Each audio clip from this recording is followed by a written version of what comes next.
With passage of the National Historic Preservation Act in 1966, Congress declared that the spirit and direction of our nation are founded upon and reflected in its historic heritage.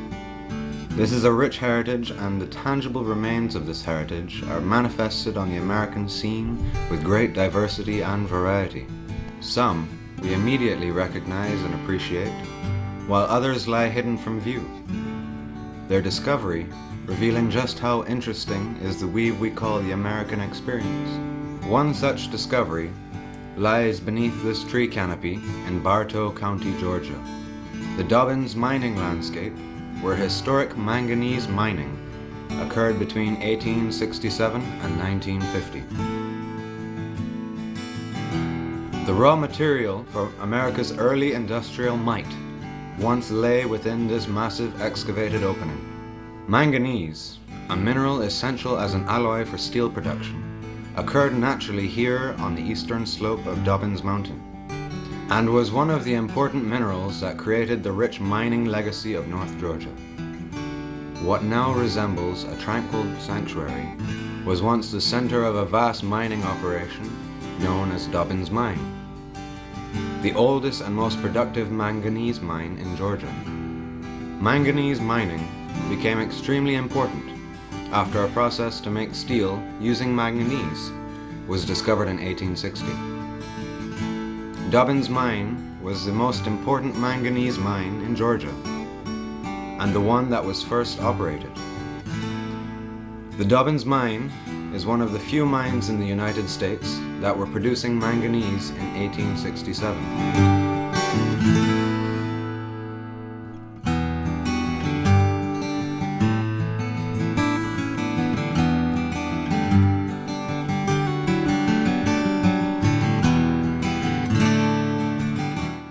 Valued for its alloy qualities, manganese has never enjoyed the storied role in mining heritage of other more commonly known minerals.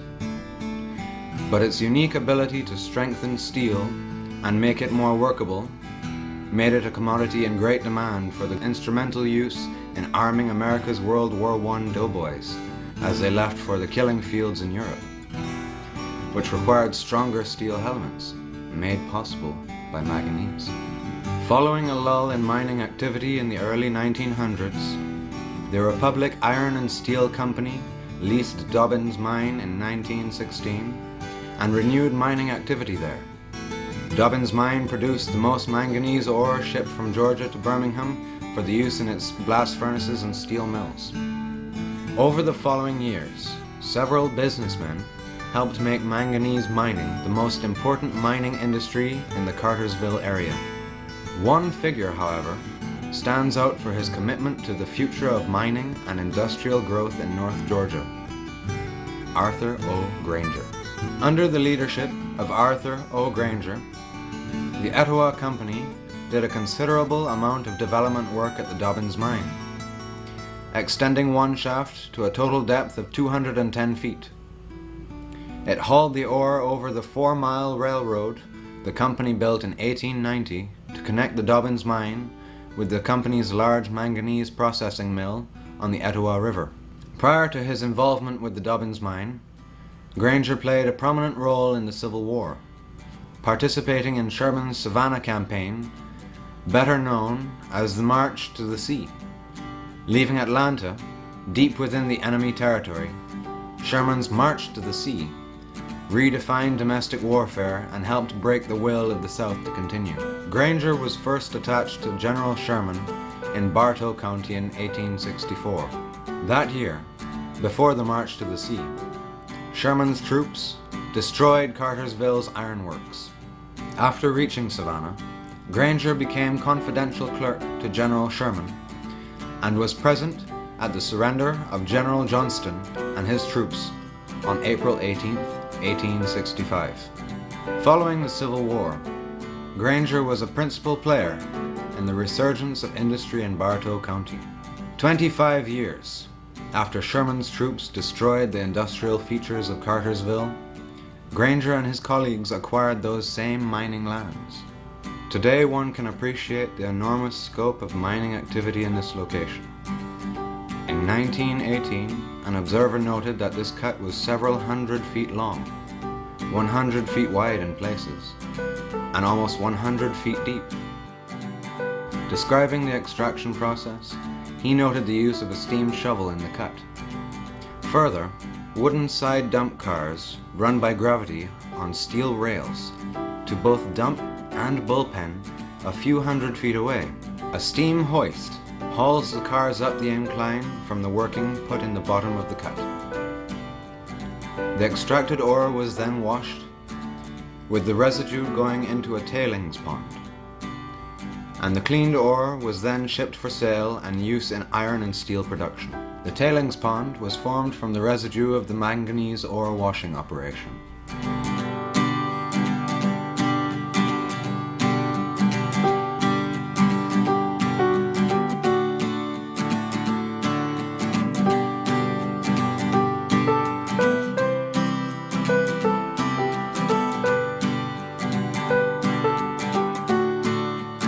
This is the large dike at the eastern side of the tailings pond, which spans over 7 acres.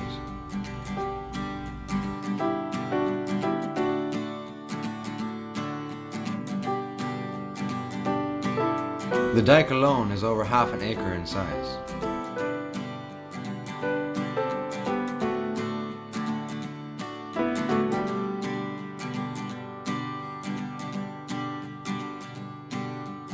Like any form of mining, extraction and production follows the supply. As one major vein was exhausted, operations shifted to other areas. In the west cut of Dobbins Mine, ore deposits had been depleted by 1943, and manganese mining stopped here. But remaining today as a powerful testament to this rich mining heritage, the west cut is intact and conveys the scope of earlier operation. Likewise are the cuts to the east and north.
To satisfy growing demand on the eve of World War II, the South Cut was heavily mined, reaching a depth of 120 feet.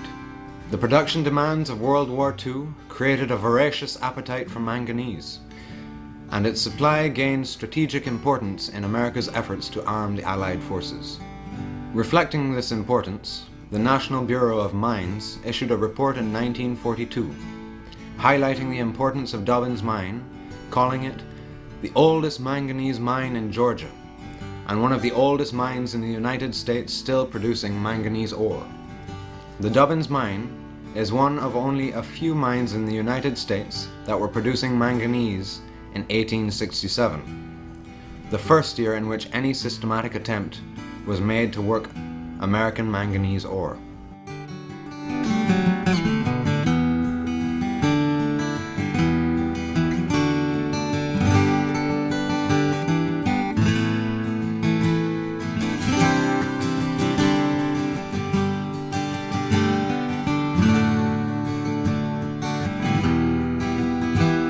These are only a handful of the 52 historic mining features present across the 200-plus acre Dobbins mining landscape. This landscape has a high degree of integrity. Feeling is strongly conveyed across large areas by the sharp contrast between the natural beauty of Dobbins Mountain and the destructive processes of manganese prospecting and extraction. One of our nation's leading experts on historic mines, Dr. Donald Hardesty, once said of the Dobbins Mine, "Since the Dobbins mining landscape is a large, contiguous landscape of historic features related to manganese prospecting and extraction, the overall setting is intact and integrity is good. The Dobbins mining landscape captures the feel of early manganese prospecting and extraction. There are many locations within the Dobbins mining landscape where an observer with limited interpretive aids should be able to grasp how manganese was prospected and extracted. There are few distractions from the natural setting of Dobbins Mountain and the expression of how it was utilized for manganese over a 75 to 80 year span.